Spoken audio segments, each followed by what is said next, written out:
Welcome to Sheela kitchen అండి. ఈరోజు vada recipe మీతోటి షేర్ చేసుకుంటాను. ఫస్ట్ అయితే ఎలా చేశానో చూపిస్తానండి. రాత్రి నానబెట్టుకున్నానండి నేను ఈ పప్పుని 2 నీళ్ళల్లో కడిగేసి, మరి తెల్లారి మరొక నీళ్ళతో కడిగేసి మిక్సీ అయితే పడుతున్నాను. దాంట్లోనే ఉప్పు వేసుకొని పడతానండి. నీళ్ళు మాత్రమైతే ఏ మాత్రమైతే పొయ్యొద్దు నీళ్ళు. చూడండి ఇలా పట్టి అయితే పక్కకు పెట్టుకొని సన్నగా ఆనియన్, కొత్తిమీర, పచ్చిమిర్చి కలుపుకోవాలండి. ఇవంతా వేసేసి తర్వాత కొద్దిగా సోడా అయితే వేస్తున్నాను. బాగుంటుందండి సోడా వేసుకుంటే. ఇవంతా మంచిగా కలబెట్టుకోవాలా.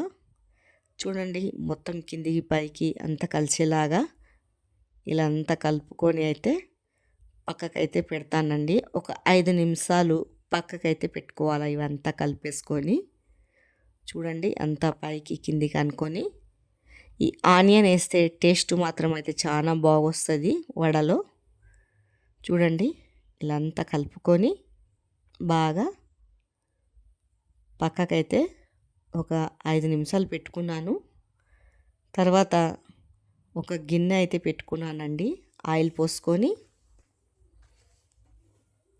ఇవి 10 నిమిషాలు 5 నిమిషాలు ఇలా అంతా కలుపుకొని పక్కకు పెట్టుకుంటే వడ అనేది బాగొస్తుంది.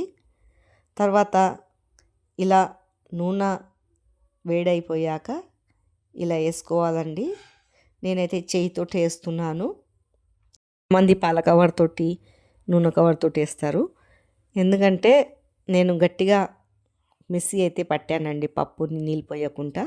అందుకే ఇలా మంచిగా వస్తుంది. చూడండి సిము మంట మీదనే కాల్చుకోవాలా. లోపటంతా మంచిగా ఉడుకుతుందండి. ఇలా చిన్న చిన్నగా సన్నగా కూడా బాగొస్తుంది వడలు. చూడండి ఇలా ఒక్క వాయకి 5 వాయలు ఇలా వేసుకోవచ్చండి. సిమ్ము మంట మీద లోపల మంచిగా ఉడకనియాల. కరకరలాడుతుందండి, చాలా బాగవుతుంది. ఇవంతా మెల్లగా ఒక్కొక్కటి ఇలా తీసుకొని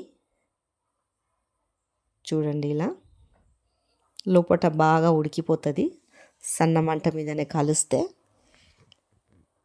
ఇలా కలర్ అయితే బాగా వచ్చేస్తుంది.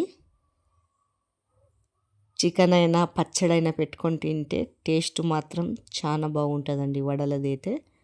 చూడండి ఈ కలర్ అయితే వచ్చేసింది వడలి. పక్కకైతే తీసేస్తున్నాను. మీ ఎంతమందికి ఇలా చికెను వడ ఇష్టం ఉన్నదో కామెంట్ బాక్స్లో కామెంట్ చేయండి. మీకు ఈ వీడియో నచ్చినట్లయితే లైక్, సబ్స్క్రైబ్ అయితే చేసుకోండి.